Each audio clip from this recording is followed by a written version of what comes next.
Good evening, good evening. How you guys doing today? Man, got a good video for you guys today. Scott Frost was just let go of Nebraska. We see these things happen, and they're happening more and more at big time or big name schools. One of the things I want to talk to you guys about today is that, how can I put this? When you're somewhere with a brand or a big time name, big time expectations, and you are making $5 million a year, I call that my baseline for good coaches. $5 million a year is like bottom coach. Things happen. Well, Scott Frost hasn't really done anything at Nebraska.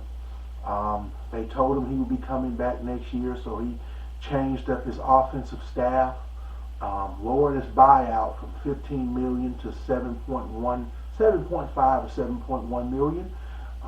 And he had $1 million taken from his base salary of $5 million to $4 million. They played the first game against Northwestern. Kind of thought he was in trouble. Defense couldn't stop nobody. Offense wasn't really doing much. So I kind of thought it was going to be rough. They won last week, and then this week they were back and forth with Georgia Southern. I didn't know they lost till I looked it up on my phone, and then a few minutes ran by and it says he's fired.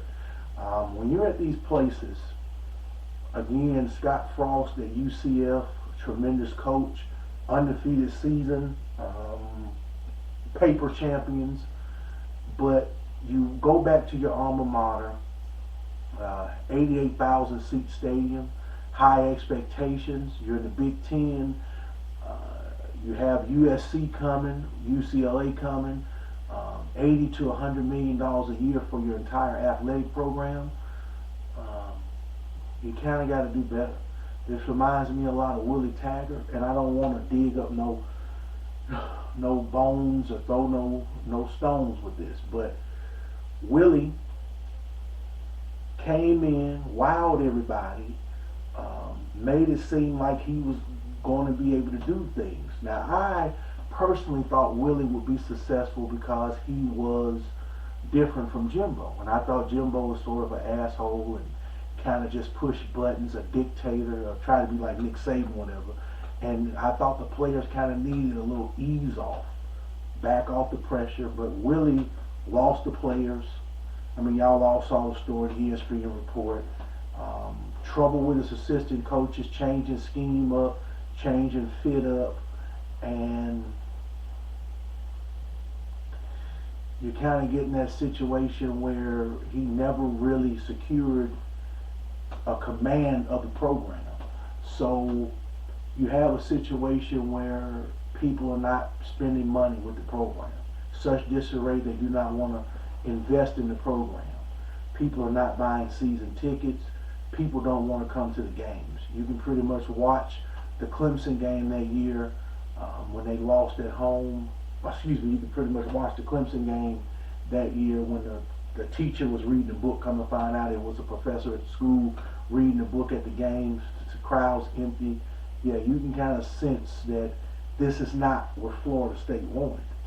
And ultimately, if you go back and you look at the video, when he lost to Miami, I think he knew that his time was up. His chances were wearing thin because you kept hearing the same thing in the press conferences, in the speaking to the media in the week going up to the game, then the press conference after. It was the same thing after the same thing, and you just never saw anything that would lead us to believe he's going to lead us to where we want to go, or he's going to improve the program. So they made a move after the Miami game. It ended up turning out that we got to a bowl game. Even though we lost, we still kind of salvaged the season. You look at Gus Malzahn at Auburn. I'll never forget this. A couple of jobs came open, mainly Arkansas, and he kind of wanted to play, and that's my baby girl going to get some water. But he kind of flirted with him. Well, Auburn gives him an extension. Never forget this. They was on TV, Paul Finebaum and another guy were talking, and they said, Why would Auburn give this guy an extension knowing they're going to fire him, knowing he's not going to be successful against Georgia and Alabama a lot? So you can kind of see these things. Clay Helton, USC gave him time, couldn't get it done. He tried. I mean, he did the best he can do, but ultimately it did not get done. Looking at USC right now, they just look like a better team. So it looks like they've already made a return on that investment or paying this coach to lead the program. It just looks like that. They feel good. They feel better about themselves. You look at Ed Ogeron. Ed Ogeron was dismissed, but he at least got to finish the season. So to me, Scott Frost did such a bad job and pissed off people. They looked at him and said, man, we will pay you. Please leave. You're a legend here, so, keep your house, come around, come to some games, but turn your keys in, turn all your badges, all your access passes in, just show up to the game and have people look at you and be happy, because it's not working. So you have done bad when you're not able to at least finish the season. Like, we're going to move on, but we're going to let Scott Frost finish the season.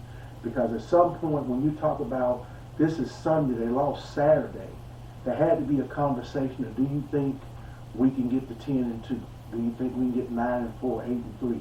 What are we losing by firing him now than letting him finish the game? Like, if he finished the season, they're probably not going to do good. And somebody said, you know what, let's just clean house. Let's get an early start, and let's do this. And to that point, I like what the coach said at Marshall. The intimidation factor is gone, because now with the NIL and definitely the transfer portal, you can get a lot of previous 3, 4, and 5 star. You can find guys that could play that may not have been able to play, may not have wanted to be developed, felt like a team didn't care about him anymore, and look at how Marshall benefited from it. A former running back of Florida State who was a 5-star recruit, really loved the university. Matter of fact, he got dismissed from the university, from the football program, and went back and graduated on his own. And now he's playing at Marshall, had 160 yards versus Notre Dame. So it just goes to show you how quick you can turn around a roster. Mel Tucker showed you that Michigan State was able to get into recruiting and then dominate the transfer portal and flip a roster very quickly. So my point about this video is, when you take these jobs and you have these big expectations, because again, Scott Frost could have stayed at UCF, a program that's relative, but behind the big three. He wasn't going to get the money, even though now they joined the Big 12, where they can have a better opportunity to make the college football playoff, to play in a major conference. The only thing I think about that is look at what it done to TCU, look at what it done to other programs that were dominant against lesser competition and got into a better conference, and it's not as easy as they think. It's easy when you have a chip on your shoulder and you're playing a bunch of bones to be good. But TCU has a good team, but also they've had a tougher time in winning. This is why Gary Patterson was let go. Now he was told he could finish the season, but he went ahead and left. Sometimes just because you run roughshod over the WAC or the Mountain West, it doesn't always guarantee you a Conference USA. It does not guarantee you're going to be successful in a better conference, because the type of players in the conference, the schemes, the offenses, the coaches' salaries, the amount of resources these programs are adhered to, it changes that. When you're a big-time program but you're in a small pond, it's a lot easier. So when you have these coaches that step up and they think they're ready, Willie Taggart was one of them. Some of these coaches, they feel like, oh, we're going to be able to just come in, implement our scheme, and we're just going to run roughshod. It does not work. I mean, I'm a Florida State fan. Think about Tennessee getting rid of Butch Jones. Right now, before this season, last year before last, would I trade back-to-back 9-4 seasons for our current coach? Probably so. Ranked, winning 9 games, you're close. And Tennessee took a chance, it didn't work. Now Josh Heupel may be turning around.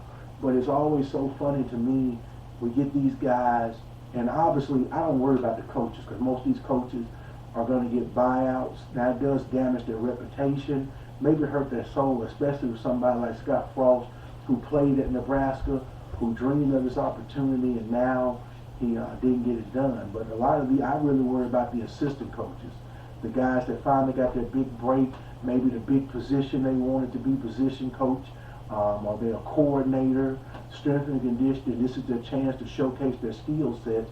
And because Scott Frost couldn't keep everything together, they don't know if they're going to have a job next year. I mean, because some of these coaches are going, it is a difference in Division I pay.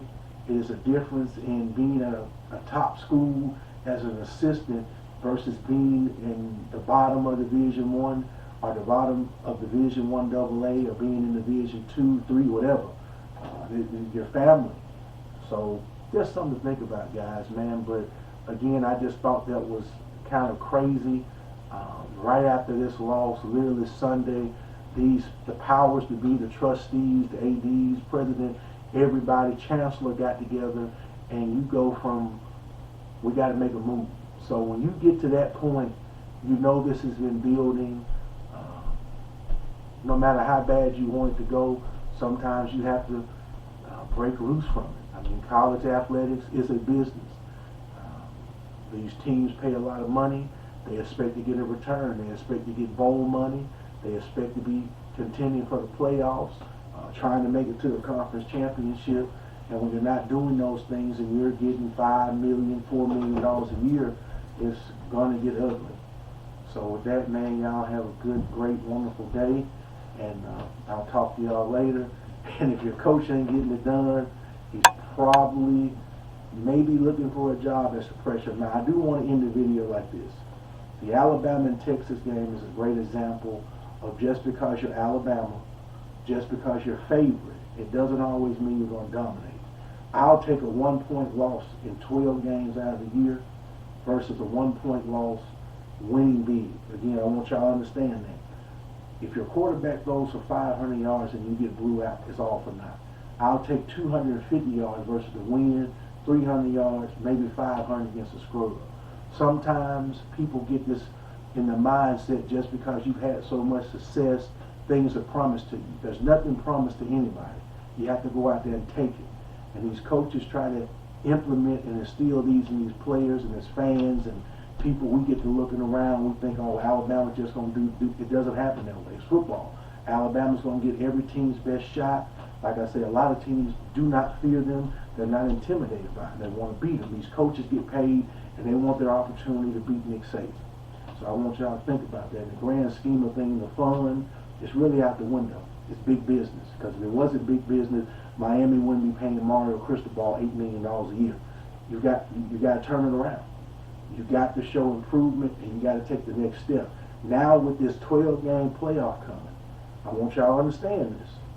If your team is considered good and you can't crack the top 12 and get in these playoffs, you're going to see a lot of coaches really start to get fired. If you thought the BCS in this 14 playoff was rough, if you can't even be in the bottom 6 and make the playoff, they don't need you. Especially considering, like I said, you watch these schools like Houston and Cincinnati moving to the Big 12, how much pressure they put on Oklahoma State, how much pressure they put on Baylor.